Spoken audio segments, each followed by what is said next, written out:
Okay, so today is story time. I'm going to tell you one of my most favorite negotiation stories.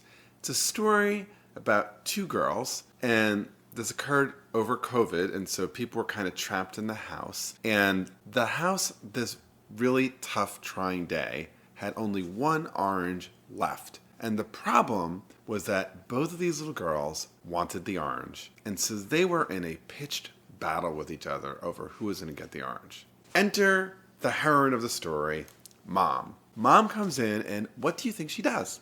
If you said she cuts it in half, congratulations. That is exactly what she did. And she gives one half to each of the sisters. If you said something like she throws the orange away, understandable, but wrong answer. So good things follow from this, right? Because first, the sisters stop fighting, which was one of the mom's main goals.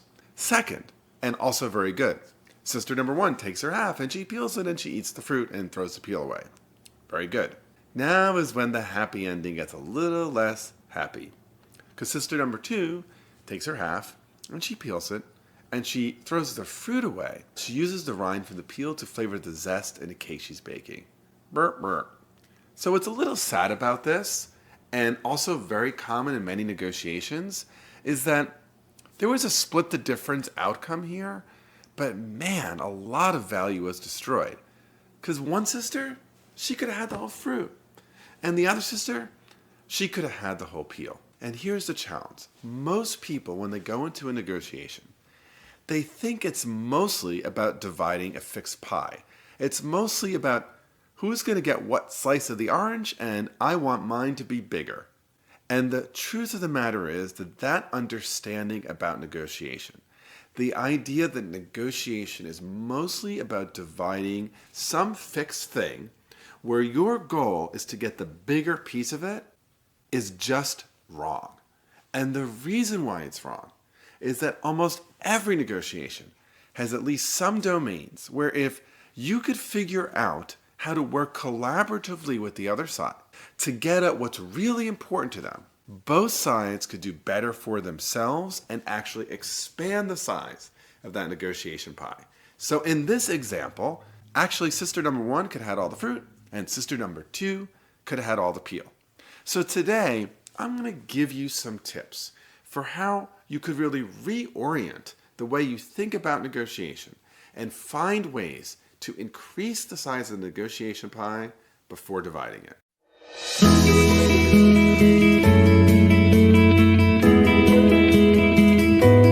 I'm Bob Bordone. I'm a senior fellow at Harvard Law School. I'm the founder and former director of Harvard Law School's Negotiation and Mediation Clinical Program, and I'm the founder and principal of the Cambridge Negotiation Institute. So, step number one is moving from positions to interests. So what does that mean? Well, let's go back to our example. In the example, the position of each of the sisters was that they wanted the orange. But the reality is that one sister was really hungry. So her interest was to enjoy the fruit from the orange.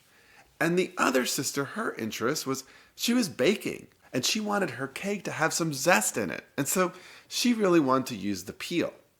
Well, in this example, right, as soon as you move from the positions to the interests, you kind of expand the size of the negotiation pie because one could have had the peel and one could have had the fruit. So real life negotiations are often like that. Something that looks like a single issue. For example, a salary. So let's kind of break down the salary issue a little bit more. You just got a job. You want to be paid at least $85,000. That seems pretty distributive, right?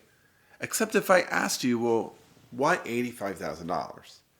You might say to me something like, well, I need to put some savings away for my daughter who is going to be going to college in a few years. Okay, so one thing you want is actually to make sure your daughter can go to college. Yep, great. Why else $85,000? Well, it's really important for me to be paid well and fairly for people who have the degree and are doing the job that I have. I see. So you want to actually make sure that your salary is consistent with market standard. Yeah. Okay. Why else $85,000? And on and on and on. The reality is that once we break open that set of interests, we could find some creative outcomes that are not just about the 85,000. Well, what might that look like? Here's an example. Maybe the company actually has a school education fund that they could fund separately. Or maybe the company can give your daughter some kind of scholarship to go to college, right? As soon as we open this up, we expand the range of possible deals. So in addition to moving from positions to interests, the second thing I want to invite you to think about is just a mindset shift, because many times people think the way you create value is around shared interests, right? Things we have in common. And it is true, that is a nice way to build a relationship, to build trust, to build some shared common ground with each other. But it's actually the case that differences between parties are really ways where you could really create a lot of value. So when I say differences, what do I mean?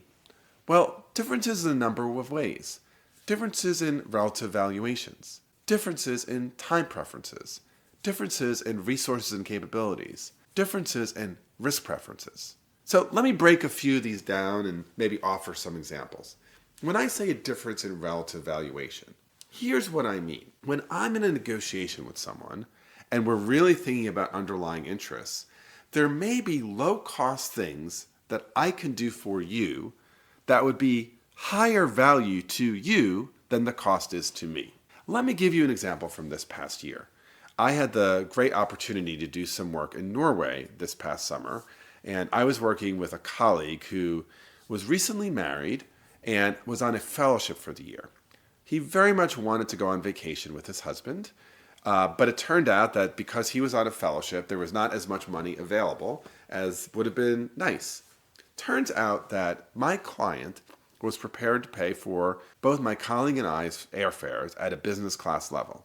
And I had an idea.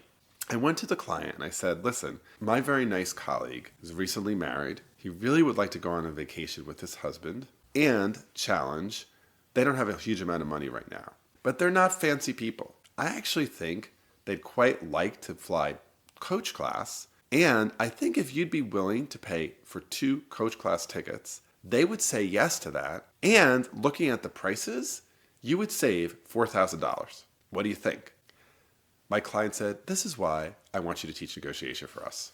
And in fact, my colleague and his husband had a really lovely vacation in Norway. My client saved $4,000 and I looked great, right? That trade is based on a difference in relative valuation. For the client, the cost of the airfare was the cost of the airfare. But for my colleague, the chance to actually have a vacation with his husband was worth way more than having a lie flat bed. Another way we create value is a difference in time preference. So for example, if I very much need to have something now and you can wait for 3 months, it may make sense for me to have the thing now and then for me to pay you X plus a little bit of interest in 3 months. So if you have examples of ways in which you've created value by taking advantage of any of these differences in risk or time preferences or forecasts or relative evaluation, put those examples and those stories in the comments below. I love to read them, and frankly, I'm sure all of us would. Okay, the next piece is once you've established interest, once you've really thought about these differences, you want to establish some time in the negotiation for brainstorming, an opportunity to think about things you might do that would meet these interests, that would advance these differences. And in this brainstorming period, you want to avoid all evaluation. This is incredibly hard to do in a negotiation because people often feel that if I come up with an idea in the negotiation, it means I might actually do the idea, and therefore I don't want to throw the idea out. But what I want to say is if you want to create value, you need to say to the other side, depending on the length of the negotiation, it's going to vary. Let's take 15 minutes, let's take an hour, let's take the next 3 months, and simply use our list of interests, and use all the differences as a way to brainstorm creatively things we might do to advance these interests. And if you are really clear that there's no evaluation and there's no commitment, and it doesn't mean we're going to do it, you will see that you could really stem creative juices. You know, one of the things companies do that sounds good, but is actually quite limiting, is they have these contests, and they'll say something like, we're going to give a $500 award for the best new idea, the best new advertising idea. And, that's nice. But here's actually the challenge. The challenge is that when it's framed as a best idea, people actually hold back. A much better way to get creative ideas is, let's come up with as many possible ideas as we can for an advertising strategy. The freedom away from coming up with the best idea actually releases people to come up with a lot of ideas. And when I'm trying to create value in a negotiation,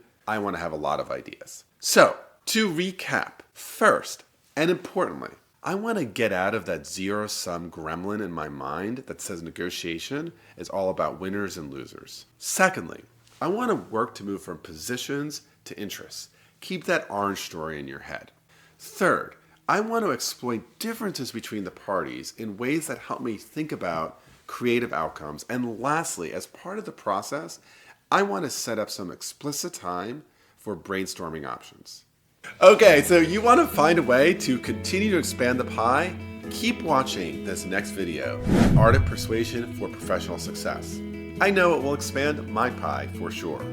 And speaking of pie expansion, make sure that you subscribe to this channel, like this video, and ring the bell, because if you do, you're going to keep on getting all sorts of ideas on how to exploit value on type preferences and risk preferences and brainstorming, etc., etc. Okay, it's not difficult to keep watching. Click, click.